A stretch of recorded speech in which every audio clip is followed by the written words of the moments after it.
Hola, mi nombre es Julio.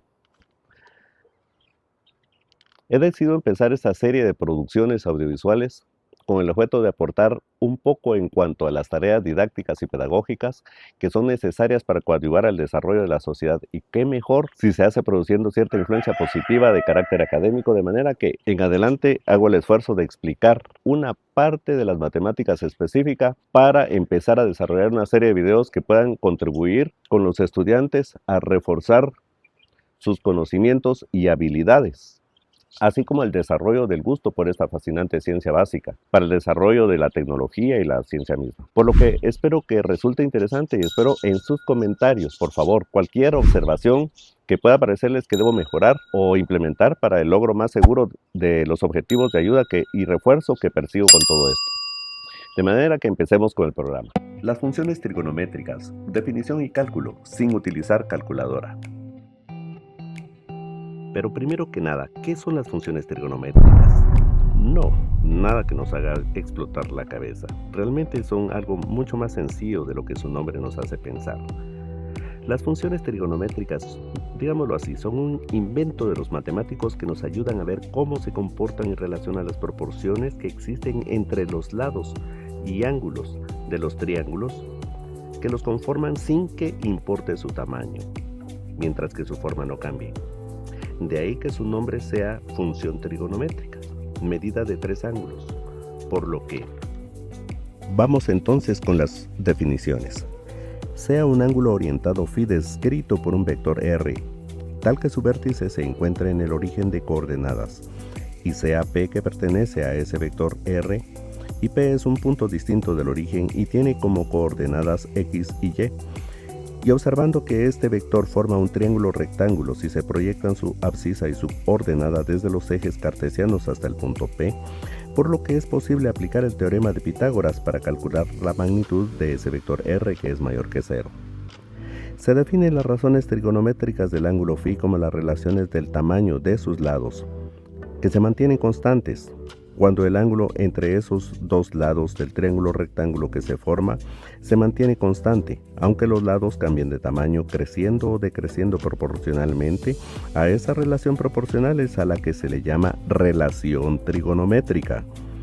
Y así podemos definir tres relaciones o razones trigonométricas principales, a saber, el seno del ángulo, que es la relación que existe entre el cateto opuesto respecto de la hipotenusa del triángulo rectángulo.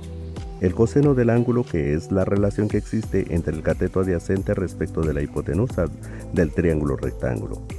Y la tangente del ángulo, que es la relación que existe entre el cateto opuesto respecto del cateto adyacente.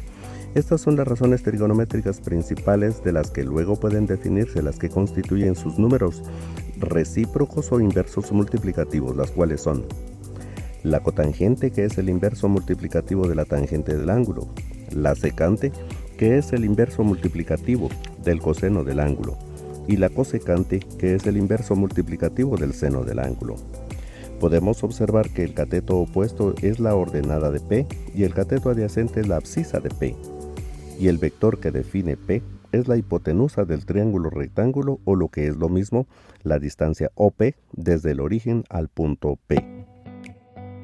De lo cual se observa que el producto de la función principal por su inverso multiplicativo siempre da como resultado la unidad, tal como debe de ser.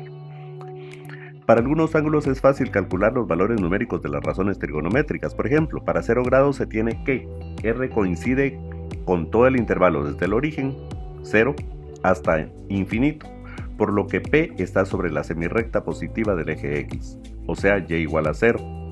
R igual a X tomará cualquier valor que tome en cualquier momento a X.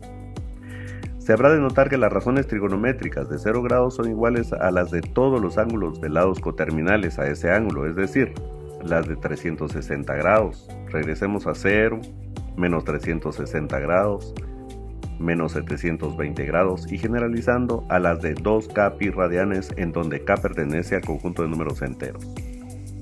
Entonces, el seno de 0 grados es igual a 0. El coseno de 0 grados igual a 1. La tangente de 0 grados es igual a 0. La cotangente de 0 grados es una división entre 0 y es indefinida. Es considerado un abuso del lenguaje decir que es igual a infinito, o aunque el infinito no es un número real, se usa para indicar que es un número mayor que cualquier número real, por grande que éste sea. La secante de 0 es igual a 1, la cosecante de 0 es otra vez una división entre 0, digamos que es infinito, que como se ha dicho es un abuso del lenguaje.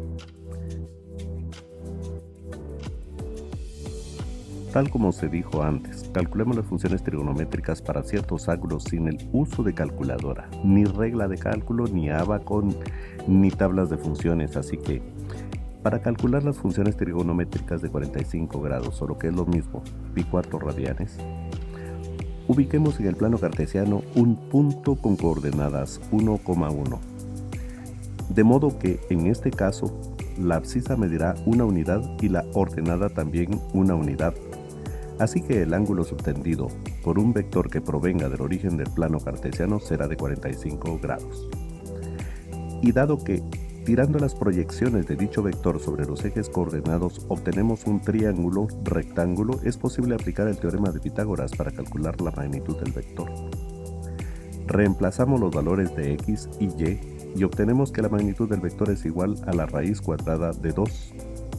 Por lo que ya contamos con los valores numéricos necesarios para calcular las funciones trigonométricas del ángulo de 45 grados para este caso. Con esto, calculemos la función seno de 45 grados, que es la relación existente entre el cateto opuesto, que mide una unidad, respecto de la hipotenusa, que es la magnitud del vector, y que es igual a la raíz cuadrada de 2. Como buenos ingenieros debemos simplificar la fracción, de modo que no queden radicales en el denominador, para lo cual multiplicamos por la unidad de esta forma y obtenemos el resultado final de raíz de 2 medios, y que es igual a 0.70.710.678 100 millonésimas, lo cual resulta en un número irracional con infinitos decimales y por lo tanto inexacto, además de proveer un manejo engorroso, por lo que para los usos que un ingeniero le da, resulta más práctico y exacto mantener las fracciones, así que nos quedaremos con ella, y el número irracional lo dejaremos de lado para estos propósitos. De igual modo, para calcular el coseno de 45 grados es la relación existente entre el cateto adyacente respecto de la hipotenusa del triángulo rectángulo dada por la magnitud del vector, y nuevamente obtendremos el mismo resultado que para la función seno, ya que la abscisa y el cateto adyacente miden igualmente una unidad. Ejecutamos el mismo procedimiento para racionalizar el resultado, obteniendo también raíz de 2 medios. Finalmente, para obtener la función tangente de 45 grados, comparamos el tamaño del cateto opuesto respecto del cateto adyacente, y como ambos miden el mismo valor igual a la unidad, obtenemos que la tangente de 45 grados es igual a 1.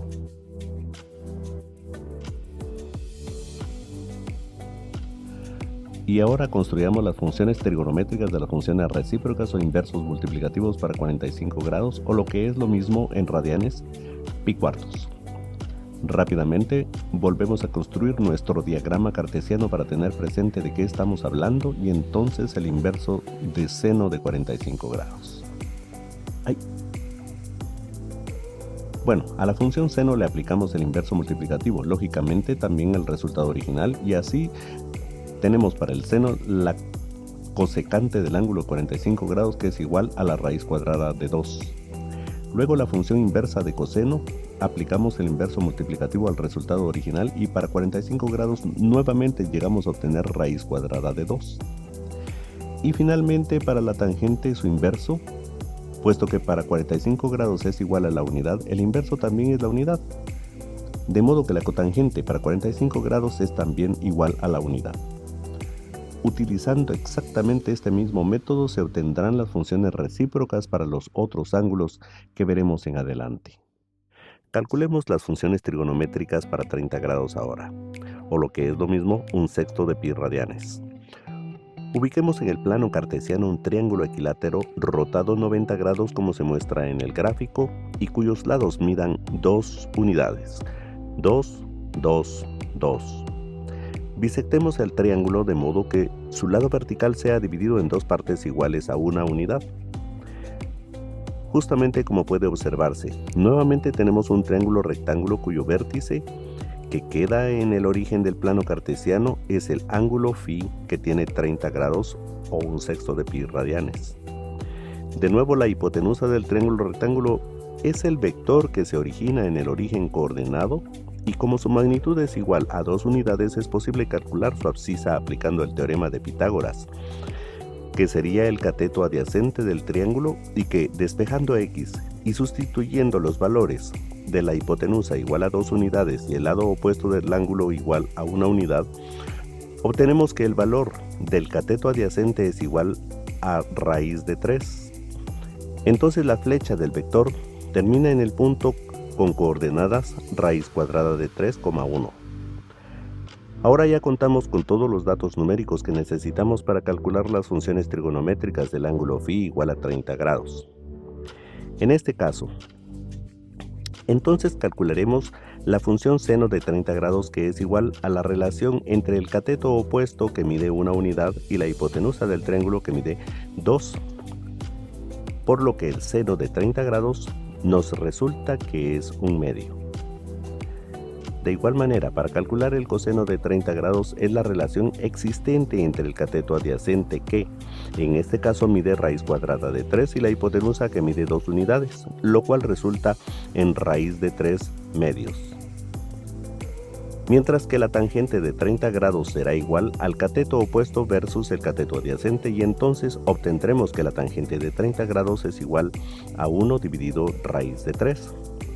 Que como buenos ingenieros queremos simplificar la fracción de modo que no nos queden radicales en los denominadores, así que racionalizamos el resultado multiplicándolo por la unidad, que sería raíz cuadrada de 3 dividido raíz cuadrada de 3, con lo que obtendremos el resultado final de raíz cuadrada de 3/3.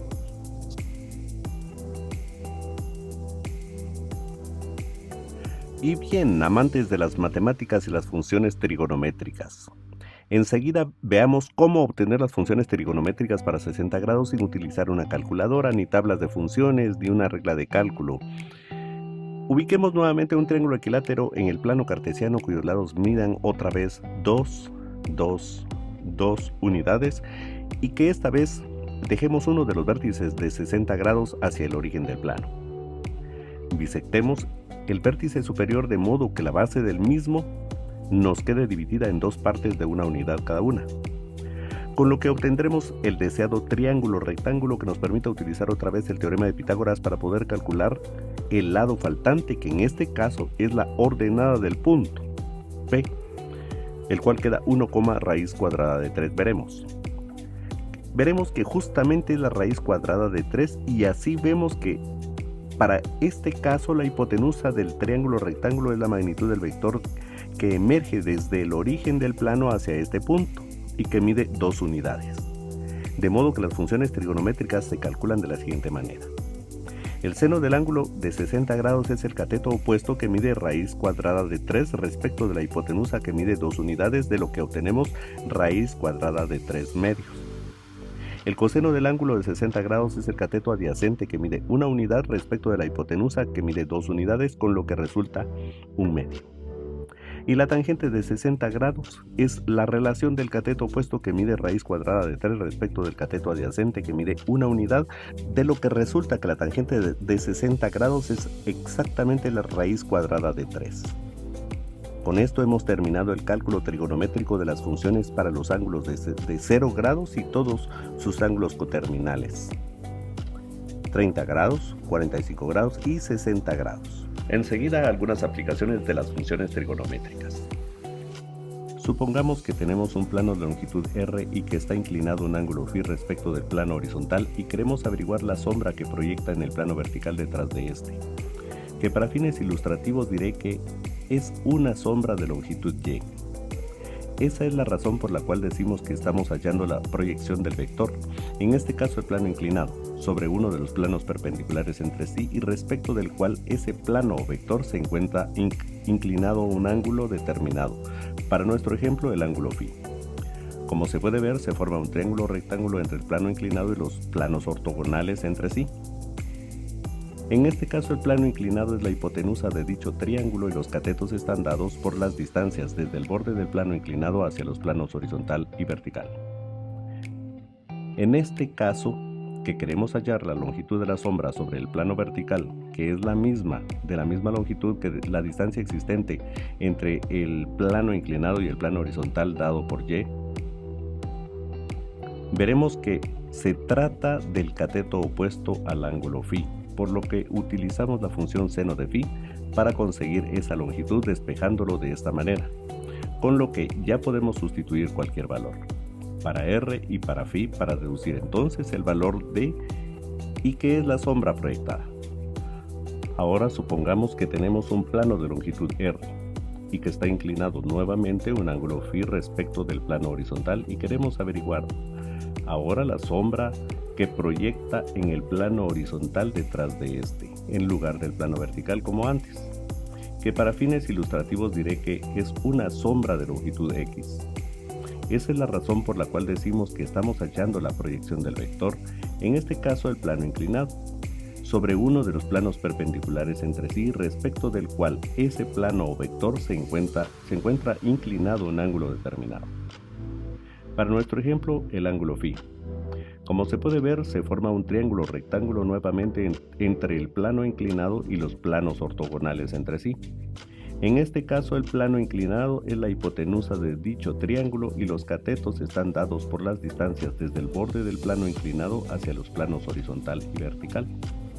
En este caso que queremos hallar la longitud de la sombra sobre el plano horizontal dado por x, vemos que se trata del cateto adyacente del ángulo φ, por lo que ahora utilizamos la función coseno de φ para conseguir esta longitud despejándolo de esta manera, con lo que ya podemos sustituir cualquier valor para r y para φ para deducir el valor de x, que es la sombra proyectada. Sin menoscabo de lo interesantes y hermosas que son las matemáticas en sí mismas, me atrevo a decir que entre las más interesantes de las aplicaciones de estas es la búsqueda y el logro de soluciones de los problemas con que nos reta la naturaleza, y que hemos los seres humanos llamado la ciencia de la física, de los que en la cadena de sobresalientes aportes al desarrollo de esta se encuentra el eminente y recordado Sir Isaac Newton, que nació el 4 de enero de 1643 y murió en 31 de marzo de 1727 según el calendario gregoriano. Actualmente utilizamos ese calendario, por eso menciono estas fechas. Que si en su época hubiese existido el premio Nobel, sin duda él se habría hecho acreedor de ese premio, como reconocimiento a su aporte por el desarrollo de la formulación de las 3 leyes básicas de la física clásica, las llamadas las leyes de Newton. La primera ley,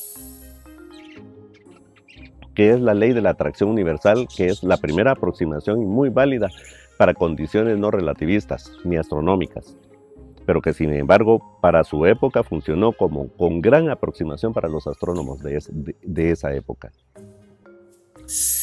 Enseguida, la segunda ley,